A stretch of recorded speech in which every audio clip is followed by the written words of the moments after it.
At Arizona State University, we've made online education better, smarter, and more personalized so you can go further in your aspiring field. I decided to pursue medicine once I realized that ASU did have the online program for biological sciences. You're still required to learn the same curriculum. You're still being tested on the same content that anyone would be tested on in person. The comprehensiveness of the program prepared me so well for medical school. Explore over 350 plus programs at asuonline.asu.edu.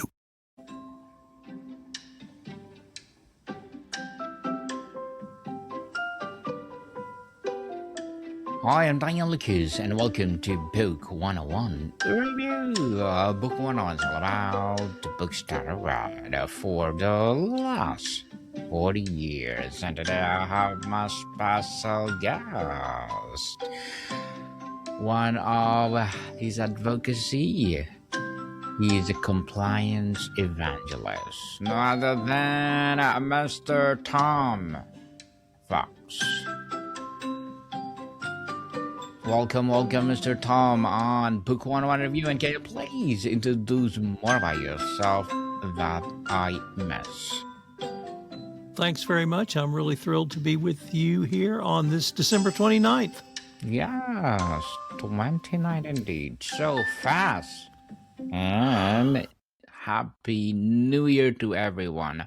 Bountiful New Year. And thank you so much for sharing your knowledge and wisdom to the world, Mr. Tom.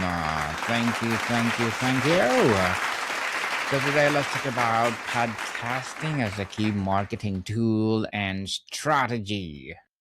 So tell us, beyond just having a voice, what is the unique strategic advantage podcasting offers to others content formats like blogs or social media cannot easily replicate for building brand authority?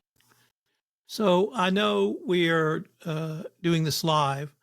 And so for those who may be listening later in audio format, I'm just going to draw a straight line across with my hand because, and I want you to think of a line. And on one end, start with a podcast. On the other end with a book. But the key is it's not a journey from a podcast to a book. They both go in either way. And so you can create a book with a podcast.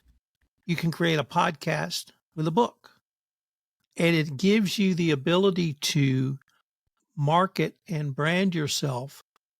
It's not exactly new and different, but it's a variety of ways that you might not have available to you if you only wrote a book or you only did a podcast. They perfectly complement each other. I have everything I do is geared towards writing a book.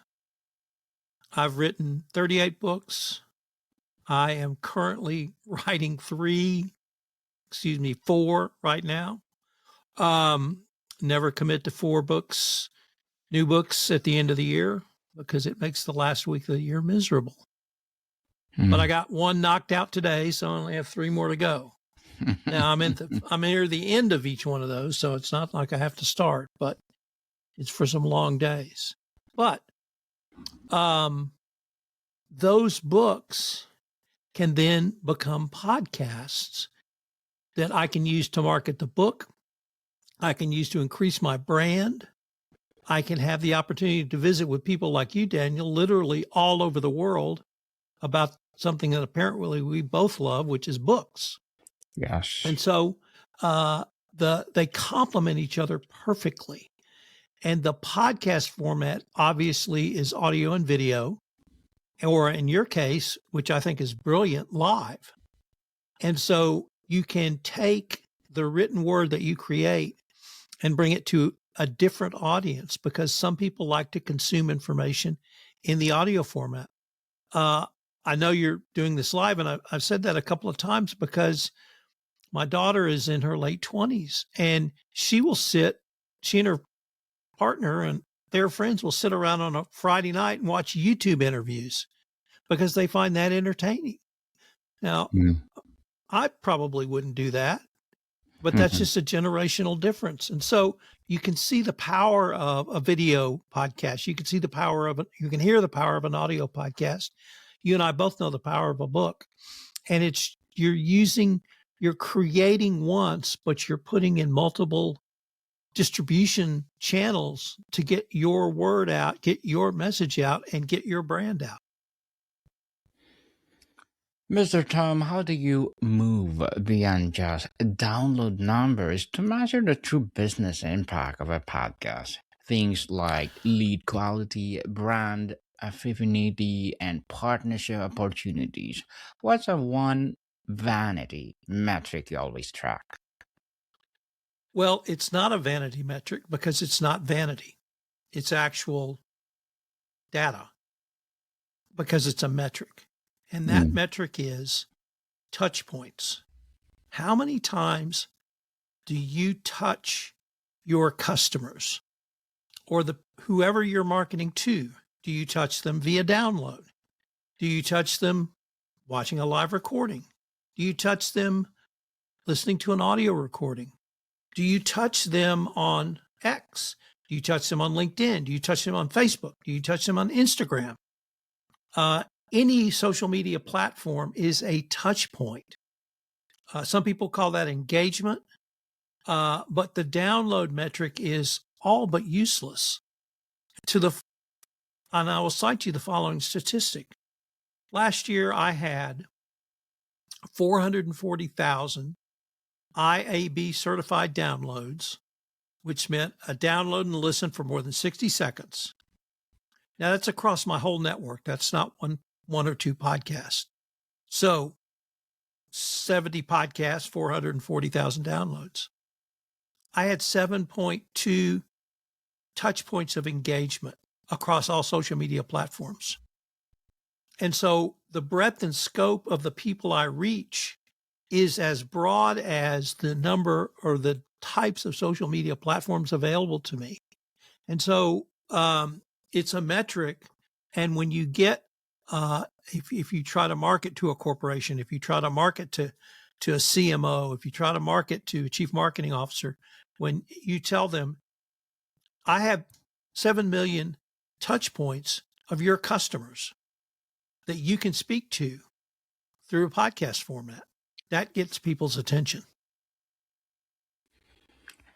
Mr. Tom, a podcast should not exist in a silo. Can you give us an example of a company that brilliantly integrated their podcast into their larger marketing funnel and what made it work so well? Sure. So let me stay within the target of the Compliance Podcast Network. And these podcasts are in legal and regulatory compliance. Perhaps not the most scintillating subject. Some might say very dry. And but there's legal regulations all over the world. It doesn't matter what country you're in. And so the two best examples I can give you are, and I'm not going to name the companies, but one of them started an internal podcast, meaning it was played to their employees only, for where they interviewed senior executives in the company. And to the absolute shock of the internal communications department, they found that the culture of the company got better. And the reason it got better was because the audio podcast format personalized the senior executives. The company had multiple thousand employees. So most employees never met the CEO, the COO, the CFO, the CISO, the CTO, but they started listening to them on podcasts.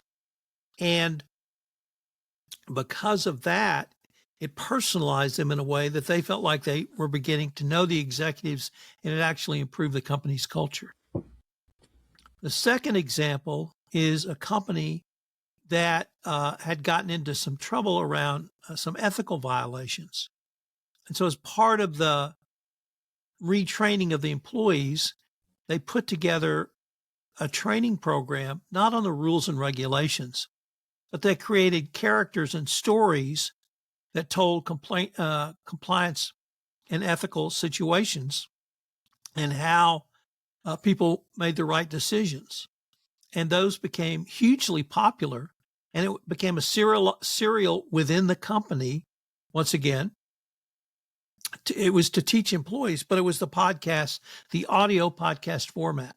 So if you have a very niche area like I do with legal and regulatory compliance, you can target your market with specific podcast or podcast series that people will enjoy and they will be able to utilize in their day-to-day business activities. Interesting story, Mr. Tom. Let's talk about the audience versus customer. The podcast audience and a company's customer base are not always the same. How do you strategize creating a value for a broader listener community while still driving a value for the core business? So my podcast is in the B2B world. So it's business to business. It's not B2C. So I'm not the person to ask about B2C, but in the B2B world, there is a thirst for information on the cutting edge tools, strategies, and techniques in compliance. And so company A may have a new product that they think fulfills that needs. Well, they want to do a podcast or a podcast series around that product so that they can hopefully convert a listener to a customer. Conversely, or in a different way, you can want to show your thought leadership. So I have one client that wants to show their company does investigations, and they want to show that they are at the leading edge of investigations. And so they asked me to create a series around investigative strategies for compliance, but came from Sherlock Holmes. So it was a great opportunity for me to help them talk about Sherlock Holmes stories, but then draw lessons for the modern day compliance professional. But the whole point was to demonstrate thought leadership. Another way is to have an interview, just like you and I are doing. Mm-hmm. And that's to create a relationship. So I quickly, or very early on, discovered I'm a lawyer by professional background. So for my legal practice, if I emailed someone and said, my name is Tom Fox, I'm an expert in this area, I'd like to talk to you about helping your company, I may or may not get a response to that email, and usually I didn't. But if I sent an email that went like this, my name is Tom Fox, I have the Compliance Podcast Network, I'd like you to come on my podcast and talk about you, I get 100% response, and the answer is always yes. Because people love to come on podcasts and talk about themselves. So I now have a relationship with that person. And if I send them a follow-up email that says, I'd love to talk to you about my legal services, they're probably going to give me an audience because I've given them something, which is the chance to be on a podcast and talk about themselves. So there are a variety of strategies you can use for different reasons.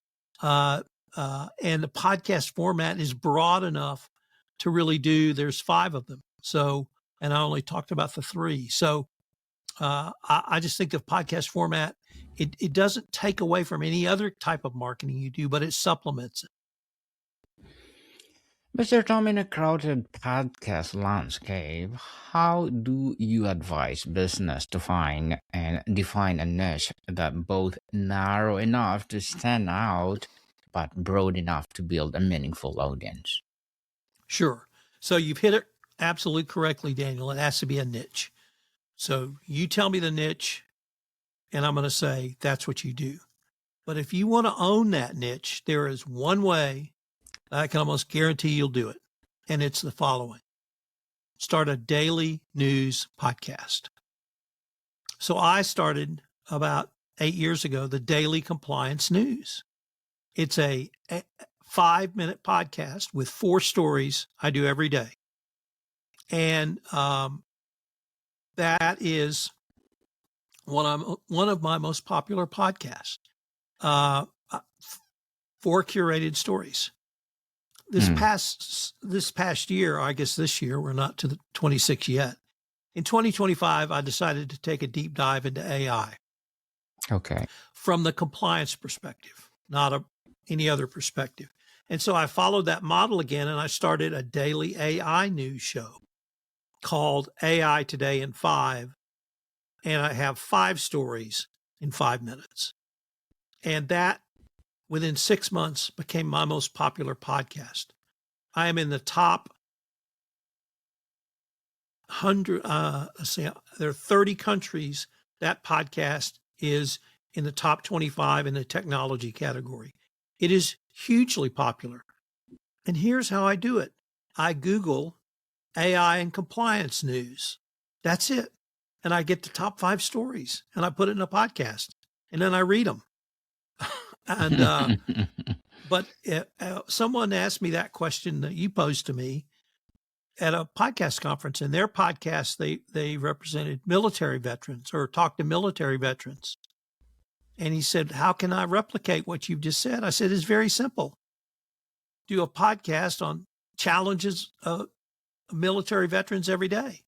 Yes. There are 5 stories in the news or 4 stories in the news. So it doesn't matter what your niche is, pick it, but then do a daily news show on it and people will listen to it. And they may listen to it for the news, but a lot of people tell me it's 5 minutes. I can listen to it on my way to work and it gets my mind in the frame of thinking about compliance at work for whatever the reason, but people love it.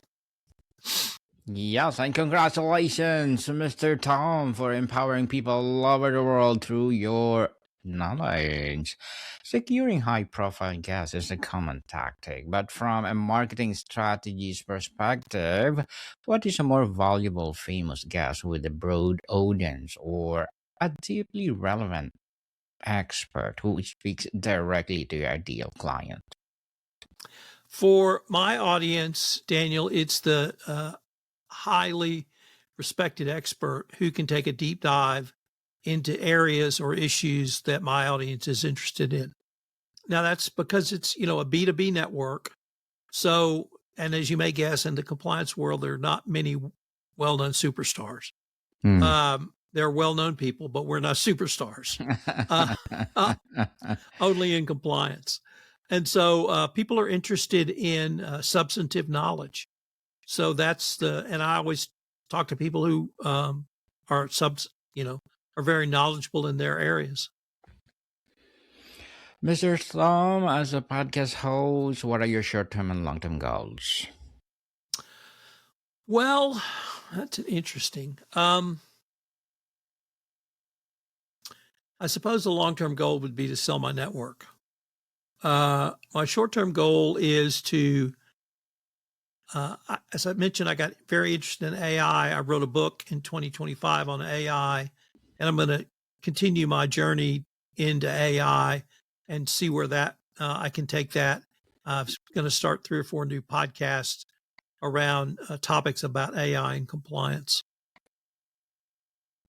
Interesting, Mr. Tom. Good luck for that and looking forward for more success this coming 2026 and beyond. And what will be your piece of advice for those people out there who want to be like you? Well, if you don't have a podcast, my advice is very simple. Get off your backside and start. Anyone can do a podcast. True. You and I are you're using Riverside to record and broadcast this. I use Riverside. Mm-hmm. It is almost idiot proof. It is very inexpensive. And so you can have a premium podcast platform. Riverside has tools I've never used, but you can do your entire podcast, edit your podcast, and post your podcast through Riverside. So please don't tell me, I'm not technologically savvy enough. If I can do it, anyone can. And then it's just a matter of connecting with people, email, call, get your friends. It doesn't matter. just start. Mm. If you already have a podcast, and at least if you're in the B2B world, it's as we have already talked about, Daniel, find your niche and then burrow down that niche as far as you can and show everyone you're the subject matter expert or one of them.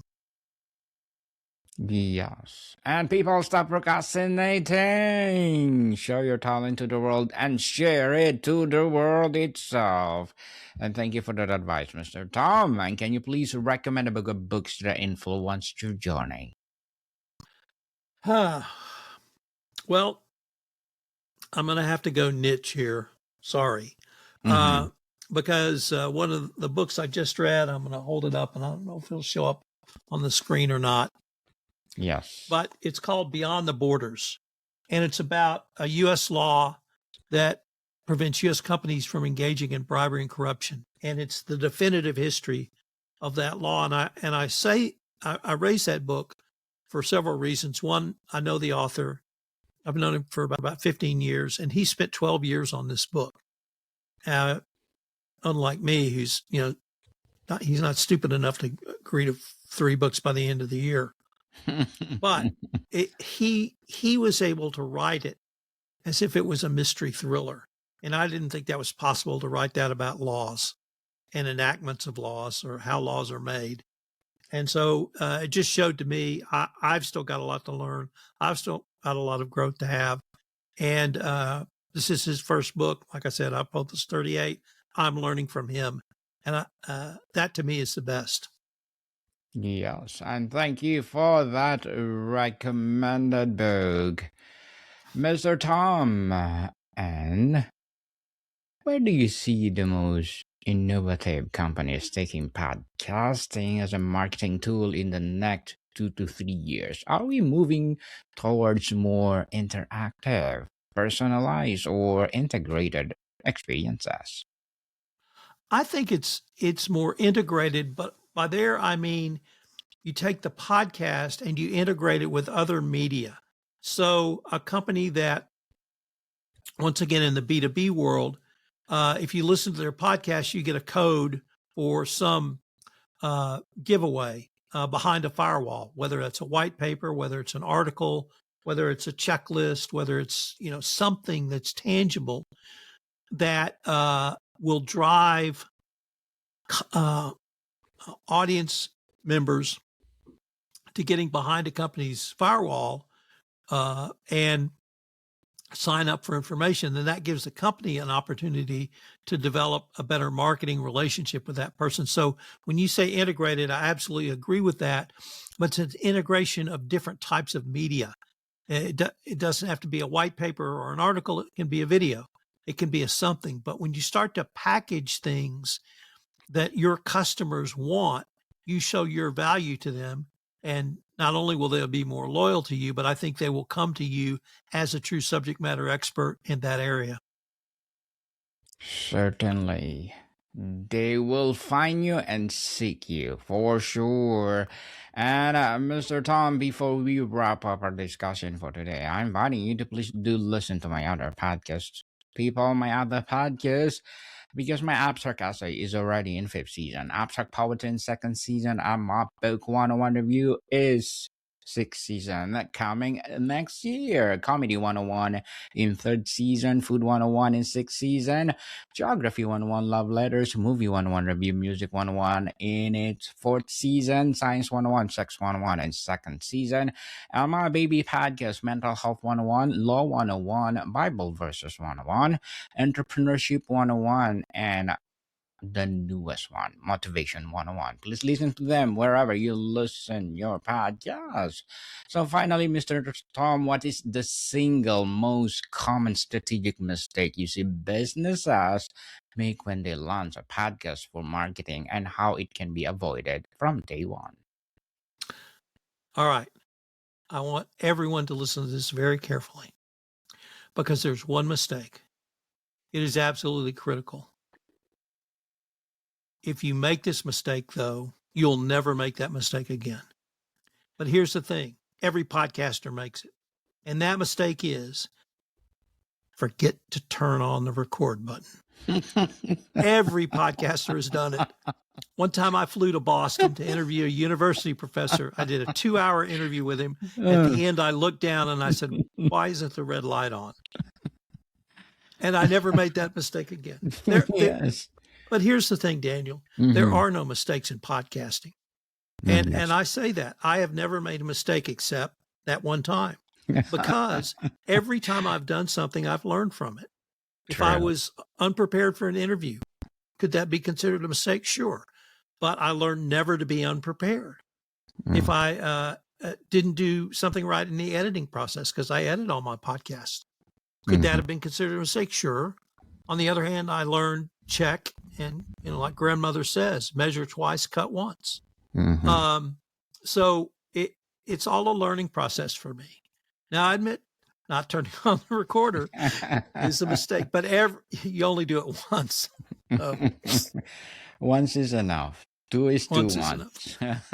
You need to learn from your mistake, people. Don't be afraid.